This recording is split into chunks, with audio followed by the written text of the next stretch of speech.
할렐루야. 오늘은 사도행전 강의 88번째 시간인데요. 오늘 말씀의 제목을 누구의 말을 따를 것인가, 누구 말을 들어야 하는가, 이런 제목으로 함께 은혜를 나누겠습니다. 사도 바울은 이제 죄인 아닌 죄수가 되어서 로마에 가서 로마 황제 가이사에게 최상급의 재판을 받기 위해서 배를 타고 항해를 시작했습니다. 사실 이것은 대단히 중요한 의미를 갖습니다. 왜냐하면 사도 바울은 로마인이 아니라 유태인이기 때문에 그렇습니다. 유태인은 당연히 유대에서, 유대 정권하에서 재판을 받아야 합니다. 그럼에도 불구하고 유태인인 사도 바울이 지금 재판을 받기 위해서 로마로 가고 있는 것입니다. 사도 바울은 유대인들과의 관계에서 자기 문제를 해결할 수가 없었습니다. 왜냐하면 유태인들은 바울의 죄나 행실을 알아보려고 하지도 않고 그냥 무조건 바울을 죽이려고만 했기 때문에 그렇습니다. 그런데 바울은 유태인이었지만 로마 시민권을 가진 사람이었습니다. 로마 시민권을 가진 시민의 입장에서 로마 황제의 재판을 받기 위해서 로마로 가고 있는 것입니다. 외형적으로는 한 죄수가 예루살렘에서 로마로 압송되는 것에 불과합니다. 그러나 내용적으로는 우리 하나님의 깊은 섭리하에 사도 바울의 제4차 전도 여행이 시작되는 것입니다. 정말 오묘한 일이 아닐 수가 없습니다. 죄수의 몸으로 재판받기 위해서 로마로 가는 것인데 이것이 로마 제국의 복음화의 도화선이 되는 것입니다. 한 명의 죄수에 의해서 복음이 로마로 들어가는 대단히 놀라운 얘기가 아닐 수 없는 것입니다. 우리 한국교회 초대교회사를 살펴보면 아주 재미있습니다. 우리 한국의 선교사들이 처음 들어올 때 배를 타고 들어왔습니다. 근데 선교사에 타고 온 그 배가 사실은 아편을 싣고 나오는 배들이었습니다. 그러니까 아편 장사하는 배입니다. 바로 그 배를 타고 선교사들이 들어온 겁니다.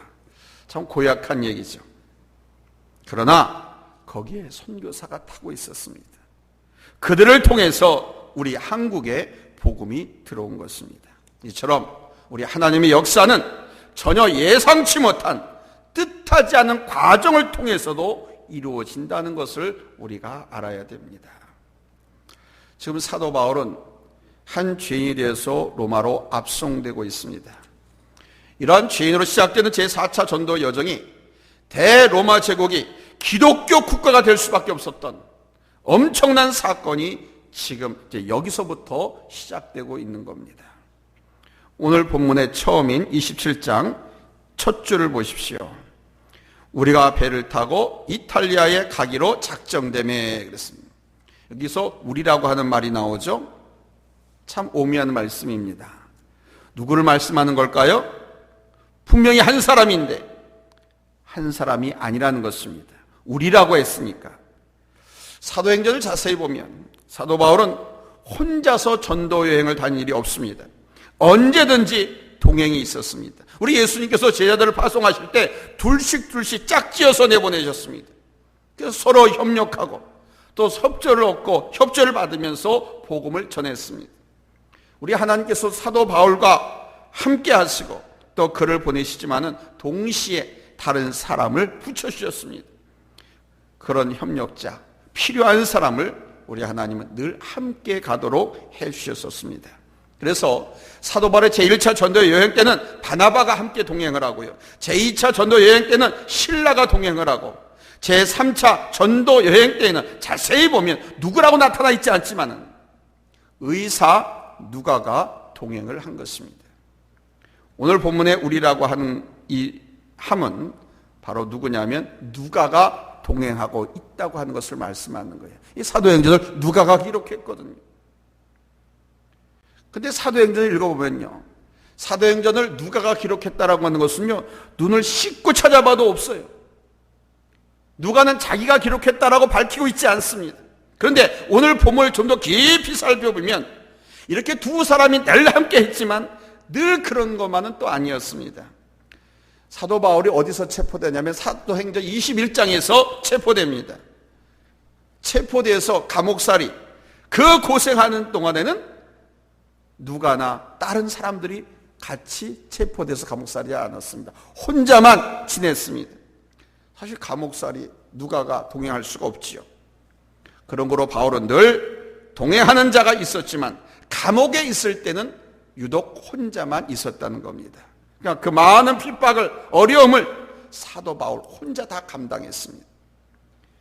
그런데 바울은 홀로 있지 않았습니다. 누가 함께 했냐? 주님이 함께 하셨습니다. 담대하라, 내가 로마에서도 증거하여야 되리라 그랬습니다. 이렇게 우리 주님께서 함께 하시고 바울을 위로해 줬습니다. 너 여기서 죽지 않는다. 여기가 네 선교의 종착지가 아니다. 로마로 갈 거야. 전도자는 협력하는 자가 있기도 하지만 결정적인 시간에는 혼자 가야 한다는 겁니다. 혼자 가면 그럴 때마다 우리 주님께서 특별히 그와 함께 하셨던 것입니다.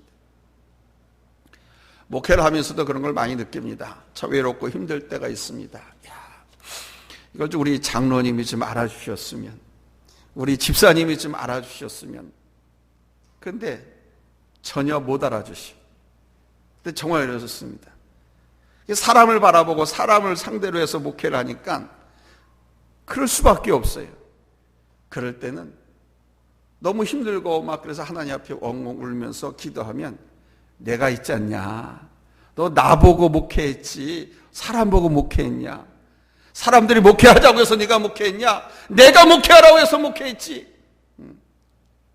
내가 너와 함께한다. 힘들어하지 말라 하시면서 위로해 주시고 힘을 주시더라. 특별히 아무도 없을 때 주님은 아무도 없는 그곳에 혼자서 도와주신. 오늘 성경 말씀에 보면은 사도 바울을 태운 그 배에는 여러 종류의 사람이 등장합니다. 이 배가 지금 어디로 가고 있다고요? 로마로 가고 있습니다. 1절에 보니까 백부장 율리오란 사람에게 맡기니 그랬습니다. 자, 로마 백부장 정도면 우리나라의 지금 군대 편제로 이야기하면 중대장쯤 되는 거예요. 중대장. 한 100명 정도를 통솔하고 관리하는 군대 간부입니다. 그래서 중대장이라고 그래요. 이 사람이 책임자입니다. 군인들이 죄수를 데려가고 있는 거예요. 그러니까 이 배에서 이 백부장이 사람들을 명령할 수 있는 최고 권력자입니다. 그 다음엔 누가 있냐? 이 배의 주인, 손주가 있습니다. 이 손주는 돈 벌려고 가는 거예요. 이 배는 화물선입니다. 지금 많은 짐을 싣고 가는 중입니다. 돈 벌러 가는 거예요. 손주가 있습니다. 그 다음에는 기술자가 있습니다. 선장이 있습니다. 그러니까 손주와 선장, 그리고 정치를 대표하고 있는 백부장 율리오, 이렇게 세 사람이 실권자입니다. 오늘 성경을 자세히 보면은 처음에는 이 세 사람이 최고고 그 중에서도 최종적으로 결정권을 지닌 사람이 백부장이었습니다. 여기에 한 사람, 죄수의 몸으로 배를 타고 있는 바울은 아무것도 아닙니다. 어디까지나 죄수입니다. 큰 위기를 만나거나 천재지변을 당하면 죄수는요 도망가거나 다른 일을 저질까 봐 죽여도 상관이 없습니다. 그 정도의, 바울은 그런 정도의 지금 위치입니다. 그런데 이 백부장이 사도 바울을 좀 특별히 본 것 같습니다. 3절에 보니까 조금 선심도 썼습니다. 율리오가 바울을 친절히 대해서 친구들에게 가서 대접받음을 허락하더니, 이 배에 사도 바울과 다른 사람도 같이 탔다는 것을 여기서 보여줍니다. 친구들에게 가라고 했습니다. 그러나 바울은 어디까지나 죄수입니다. 그런데 이상한 것은 이 배가 가면서 점점점 어려움을 당하게 됩니다. 그런 어려움을 당할 때는 백부장, 선장, 손주의 위상이 점점 떨어지고 사도 바울은 반대로 점점 그 위상이 올라갔습니다. 이 배가 로마에 도착할 때쯤 되어서는 사도 바울이 그 배에서 최고로 떠오릅니다. 오히려 죄수였던 바울이 선장과 또는 율리오 백부장, 손주를 명령합니다. 그러니까 이렇게 주도권의 역전이 일어납니다. 바울은 그저 죄수였었는데 나중엔 점점 높아지고 존귀하게 되어서 결정적 주도권을 지닌 인물로 부각됩니다. 그것도 풍랑과 모진 고난을 통과하면서 영적 권세가 그렇게 높아진 겁니다. 하나님께서 그렇게 높이셨어요. 보면 7절 8절을 보시기 바랍니다. 일행은 배를 타고 가이사를 떠나서 지금 미양까지 왔습니다. 여기에 보면 간신이라는 말씀이 나옵니다. 7절 8절 같이 읽겠습니다. 시작. 여러 날 만에 간신히 니도 맞은편에 이르러 풍세가 더러 악하지 아니하므로 살몬의 앞을 지나 그레데 해안을 바람막이로 항해하여 간신히 그 연안을 지나 미양이라는 곳에 이르니 그럽니다. 그러니까 간신히 며칠 걸려서 미양까지 도착했다는 겁니다. 출발 전 이 배의 운항을 결정한 것은 소위 전문가라고 하는 선장 또는 선주 또 백부장이었습니다. 이것이 사실 소위 인간의 역사죠. 우리 주변에서도 늘 어떤 위기가 발생하면 전문가들이 나서가지고 이런저런 의견을 내놓습니다. 여러분도 TV를 통해서 많이 보셨을 거예요. 이번에 코로나 사태가 터지면서 전문가들 불러다가 이렇고 저렇고 얘기 듣잖아요. 그런데도 코로나가 확산되고 경제 불황이 계속되고 범죄가 증가하고 환경 문제로 골머리를 앓고 있습니다. 무슨 이야기냐? 역사의 주도권은 항상 하나님께 있고 지금 이 시간도 하나님에 의해서 역사가 주도되고 있다는 사실입니다. 우리가 이것을 깨닫고 인정할 수 있어야 인간에게 주어진 참된 지혜가 열려지는 것입니다. 역사의 주도권은 하나님이 쥐고 있다. 오늘 본문에 보면 미양은 그 아름다울 밀자에다 항구 항자입니다. 그러니까 아름다운 항구라고 해서 미양이라고 하는 거예요. 그리고 이 섬의 서쪽 끝에 위치한 항구가 베니스입니다. 오늘은 이 두 항구에 관한 이야기입니다. 이 미양이라고 하는 이 항구는 아주 쬐끄만 항구입니다. 어느 정도냐? 궁평항 정도라고 생각하시면 돼요. 그러니까 배가 지나가다가 잠깐 머무르고 가는 공영 정박소입니다. 여기는 도시가 없습니다. 큰 집도 없어요. 큰 가게도 없어요. 그래서 무슨 큰 상거래 행위가 이루어지는 곳이 아닙니다. 그렇기 때문에 여기 미양에는 오래 머물 것이 못 됩니다. 그런데 자연 조건은 아주 좋습니다. 많은 사람들이 오가지 않았기 때문에 아주 경치와 풍광이 좋습니다. 그런데 이곳에 출발해서 베니스로 가는 문제를 놓고 문제가 발생합니다. 그래서 이 두 번째로 사도 바울과 선장의 의견 충돌에 대해서 살펴보겠습니다. 사도 바울은 지금 출항을 하지 말자고 출항을 말리고 있습니다. 오늘 본문 9절 보면 사도 바울은 그 이유를 금식하는 절기가 이미 지났으므로 라고 밝히고 있습니다. 여기서 금식하는 절기라고 하는 것은 속죄일을 말합니다. 유태인의 속죄일은 7월 10일입니다. 음력으로 7월, 유대력으로 7월 10일. 우리 한국의 달력으로 말하면 9월 하순쯤입니다. 히브리 말로 용 키부치라고 하는데 9월 하순쯤. 그런데 이 지중해 연안은 9월 하순에는 어떠냐? 바람이 한여름에 태풍 보는 것 마냥 그렇게 바람이 불어요. 장맛비 태풍 몰아치는 것 마냥 지중해의 9월 하순은 그렇게 비바람이 심하고 풍랑이 심해서 지중해를 건너갈 수가 없습니다. 배를 띄울 수가 없어요. 때문에 부득불 어느 항구에 들어가서 정박을 하고 거기서 겨울 나오고 그 다음에 다시 떠나곤 했습니다. 그러니까 반드시 이때는 항해를 하면 안 돼요. 유태인의 그 속죄일이 지나고 나서는 절대로 항해를 하면 안 돼요. 반드시 어떤 중간 지점에 들어가서 정박을 하고 겨울을 나고 로마로 가야 했던 겁니다. 근데 문제는 어디에 정착할 것인가 하는 게 문제로 대두된 겁니다.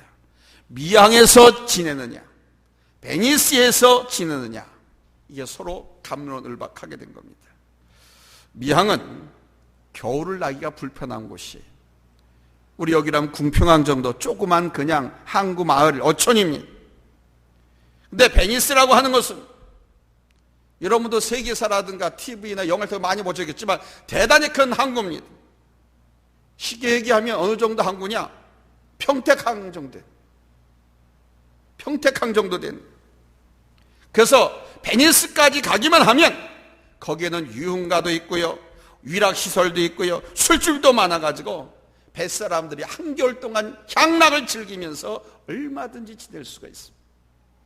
본문에 보는 대로 대다수의 많은 사람들이 미항이 아니라, 바울은 미항에 머물러야 된다, 지금 항해하면 안 된다라고 하는데, 대다수 사람들이 무슨 소리야, 여기서 어떻게 지내?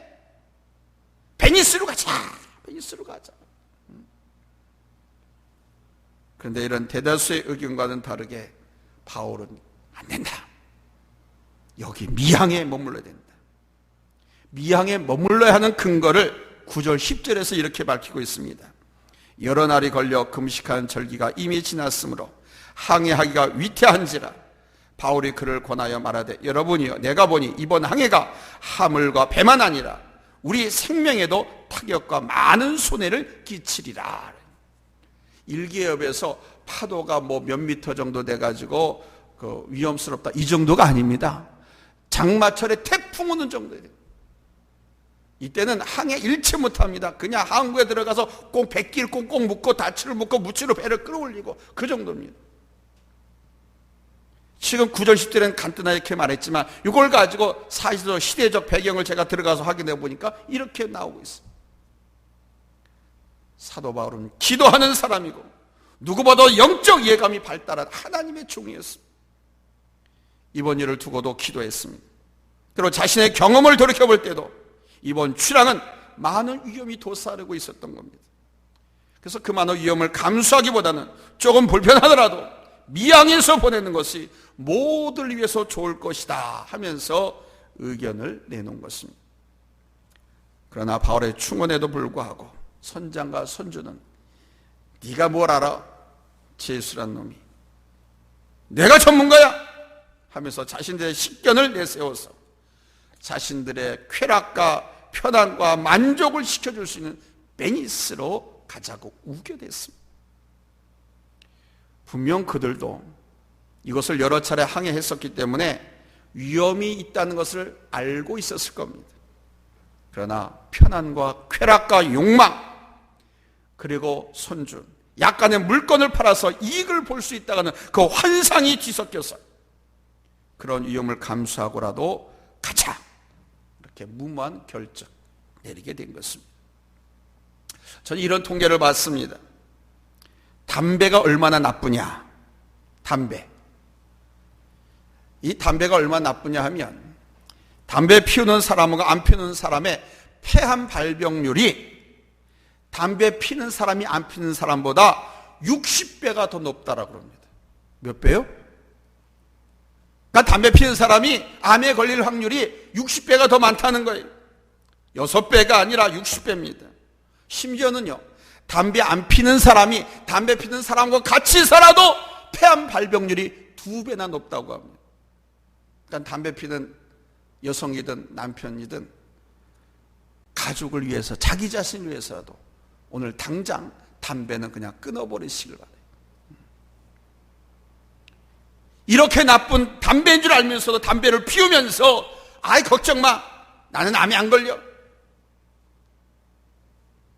이렇게 말하는 사람은 정말 우매한 사람이고 무모한 사람입니다.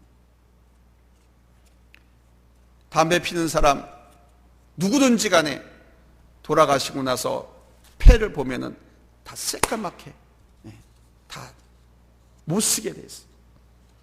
그리고 결국은 그 폐암으로 해서 돌아가신다. 사도 바울은 안 된다, 금식하는 절기가 지난 거로 이때 가서는 안 돼, 가지 마라, 인명에도 피해가 있을 것이고 재산에도 손해가 많을 것이다, 아주 강력하게 만류를 했습니다. 그런데 그 옆에 있는 선장과 선조는 부득부득 가자고 우겨대는 거예요. 베니스에 가서 정말 한겨울 동안 좀 향락하고 싶었던 거죠. 또 선장은 자기 경험을 믿었습니다. 내가 선장인데, 내가 여기를 한두 번 다녀본 사람이 아닌데, 그저 위험하기는 하지만 내가 그럭저럭 갈 수 있다, 이렇게 말한 거예요. 그리고 이런저런 이유로 배에 탄 많은 사람들도 선장과 선주의 의견에 동의를 했습니다. 본문 12절에 이렇게 말씀합니다. 그 항구가 겨울을 지내기에 불편하므로 거기서 떠나 아무쪼록 베니스에 가서 겨울을 지내자 하는 자가 더 많으니. 다들 속셈이 있어가지고 그냥 쓸데없는 구실을 붙여가면서 모험을 감행하자는 겁니다. 그런데 사도 바울은 오직 생명과 배의 안전을 위해서 반대를 했습니다. 그러나 중과 부족이었죠. 베니스에 가서 겨울을 지내자 한 자가 더 많으니 그러잖아요. 더 많은 사람들이 가자고 그런 거예요. 다 가자. 더 많은 사람들이 다 그쪽으로 쏠렸습니다. 여기서 우리 그리스도인들은 생각해 봐야 됩니다. 숫자가 많다고 다 옳은 것이냐? 그렇지 않다는 것입니다. 교회는 다수결주의가 아닙니다. 교회는 민주주의가 아닙니다. 교회는 신본주의입니다. 교회는 하나님의 말씀대로입니다. 교회는 하나님의 뜻대로입니다. 모든 성도가 이리 가자고 해도 하나님이 아니다 하고 이 길로 가라면 이 길로 가. 교회는 민주주의 다수결의 원칙이 지배하는 곳이 아닙니다. 그렇다면 성경이 필요 없어요. 목회자도 필요 없습니다. 하나님의 말씀이 필요 없어요. 예수님을 십자가에 못 박아 죽여라고 외쳐낼 그 수많은 군중들은 돈에 매수된 유대의 군중들이었습니다. 이렇게 여론에 의해서 진리를 결정하고 민심과 숫자에 의해서 하는 게 무조건 투표라고 생각하는 것은 결코 옳은 것이 아닙니다. 여러분도 잘 아시겠지만 영국의 윌리엄 윌버포스가 노예 매매 금지 및 노예 해방법을 발의할 때 대다수 영국 의회가 반대하고 심지어 그를 죽이려고 하는 백인 군중들의 테러까지 있었습니다. 그렇지만 그는 목숨을 걸고 그 일을 추진했고 지금 돌이켜보면 그의 판단과 주장이 얼마나 옳고 성경적이었는가를 확인할 수 있습니다. 이젠 이 배의 최종 주도권을 지닌 백부장의 결정만 남았습니다. 이 배에 탄 276명의 생명과 앞으로의 운명이 이 백부장의 결정에 달려 있습니다. 그런데 오늘 본문에 보는 대로 바울을 신뢰하는 백부장이었지만 그는 결국 그는 하나님을 의지하는 사람이 아니었기 때문에 다수결의 힘을 뿌리치지 못하고 선장과 선주의 말을 따르게 됩니다. 이 결정이 얼마나 치명적인 결과를 가져올지를 이제 다음 시간에 우리는 확인할 수 있습니다. 그래서 우리 크리스찬들은 최종 결정권을 진 리더가 되는 것이 중요합니다. 하나님은 우리 인간이 하나님의 뜻, 하나님의 말씀을 무시하고 자기 길로 가면 야 임마 글로 가면 안 돼 하고 바로 막아서지 않습니다. 우선 지켜만 보십니다. 결국 그것이 얼마나 잘못된 결정인지 환난과 고통을 깨닫고 난 후에야 사람은 하나님의 말씀에 순종하게 됩니다. 잊지 마십시오. 천하가 다 그렇다고 하더라도 하나님의 말씀을 떠난 것은 결국 고통과 파멸길이야. 하나님의 말씀대로 모든 것이 세워질 것이고 그것이 생명이고 복된 길이라는 것을 알게 될 것입니다. 어떤 사건이든지 무슨 일을 하든지 간에 내 생각과 내 경험과 내 판단, 내 결정도 중요하지만 내 생각과 내 판단과 내 결정이 어디로부터 근거된 것이냐, 하나님의 말씀으로부터 하나님 아버지의 마음으로부터 도출된 결론이냐 결정이냐, 이거를 우리가 살펴봐야 돼. 그렇지 않으면 결국 고통과 파멸의 선택이 됩니다. 모든 것은 하나님의 뜻대로 하나님의 말씀대로 이루어져 갈 것이고 세워져 갈 것이고 또는 회복되어질 것이고 하나님의 이름이 하나님의 영광이 드러나게 될 것입니다. 오늘 사도 바울은 끝까지 주장을 합니다. 여기에 머물자고 가면 안 된다고. 그러나 선주와 선장과 백부장과 많은 사람들은 하나님의 종, 주의 종의 이 판단을 무시하고 자기들의 뜻대로, 자기들의 결정대로 항해를 베니스로 가게 됩니다. 기도합니다.